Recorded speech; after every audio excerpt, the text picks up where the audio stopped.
പ്രിയമുള്ളവരെ, ഞാൻ ഹരീഷ് ആർ നമ്പൂതിരിപ്പാട്. സൗഹൃദമാണ് സന്തോഷം. ഈ കഥ കേൾക്കൂ. തെളിനീരൊഴുകുന്ന പുഴയുടെ കരയിൽ പച്ചപ്പും സൗന്ദര്യവുമുള്ള ഒരു കാട്. ആ കാട്ടിൽ കിളികൾ മധുഗാനം പാടി, മൃഗങ്ങൾ സന്തോഷത്തോടെ തുള്ളിച്ചാടി. എങ്ങും സന്തോഷവും സമാധാനവും മാത്രം.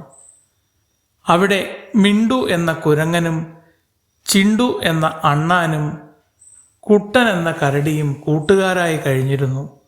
അവർ കളിയും ചിരിയും കഥകളുമായി കഴിയുന്ന സമയത്ത് ചിണ്ടു അണ്ണാൻ പറഞ്ഞു, ഇവിടെ നമുക്ക് എപ്പോഴും സന്തോഷമുണ്ട്.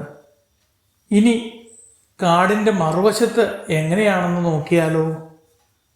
കൂട്ടുകാർ സമ്മതിച്ചു.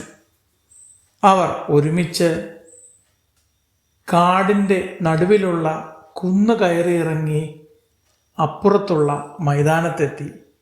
നിറയെ പൂക്കൾ വിടർന്നു നിൽക്കുന്ന മൈതാനം. കുരങ്ങൻ തുള്ളിച്ചാടി.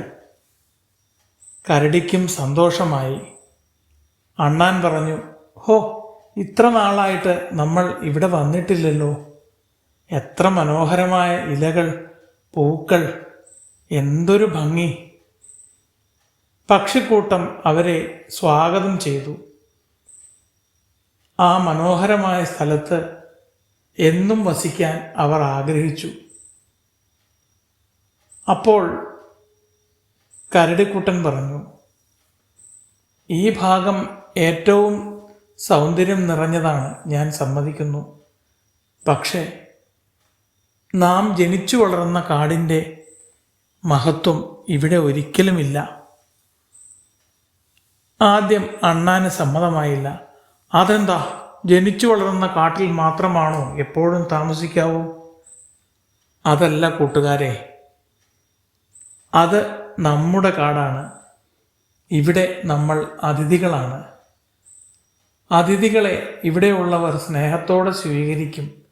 പക്ഷേ എന്നും ഇവിടെ കഴിഞ്ഞു കഴിയുമ്പോൾ അവർക്ക് ചിലപ്പോൾ ഇഷ്ടപ്പെട്ടുവെന്ന് വരില്ല, നമുക്കും മടുത്തുവെന്ന് വരാം.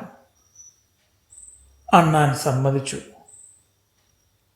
കുരങ്ങനും കരടിയും കൂടി ആലോചിച്ചു, ശരിയാണ്, നമ്മുടെ സ്വന്തം സ്ഥലത്തുള്ള സന്തോഷവും സുഖവും മറ്റൊരിടത്ത് പോയാലും കിട്ടില്ല.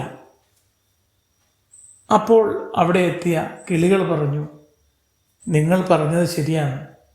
നിങ്ങൾക്ക് എപ്പോൾ വേണമെങ്കിലും ഇവിടെ വരാം, ഇവിടെ വസിക്കാം. പക്ഷേ നിങ്ങളുടെ സ്വന്തം കാട്ടിൽ അല്ലെങ്കിൽ കാടിൽ നിങ്ങൾ ജനിച്ചു വളർന്ന ഭാഗത്തുള്ള സന്തോഷം മറ്റൊരിടത്തും കിട്ടില്ല. അത് ശരിയാണെന്ന മട്ടിൽ സൂര്യൻ അവരെ നോക്കി പുഞ്ചിരിച്ചു. കൂട്ടുകാർ കൂടെയുണ്ടെങ്കിൽ എല്ലായിടവും സ്വർഗമാണ്. എങ്കിലും ജനിച്ചു വളർന്ന പ്രദേശത്തിൻ്റെ മഹത്വം ഒരിക്കലും കുറയില്ല. അതുകൊണ്ട് ഞങ്ങൾ തിരിച്ചു പോകുന്നു. ഇടയ്ക്കിടെ നിങ്ങളോടൊപ്പം സന്തോഷം പങ്കിടാൻ വരാം എന്ന് പറഞ്ഞ് അവർ വീണ്ടും മല കയറി പുഴയുടെ തീരത്തേക്കുള്ള യാത്ര തുടർന്നു.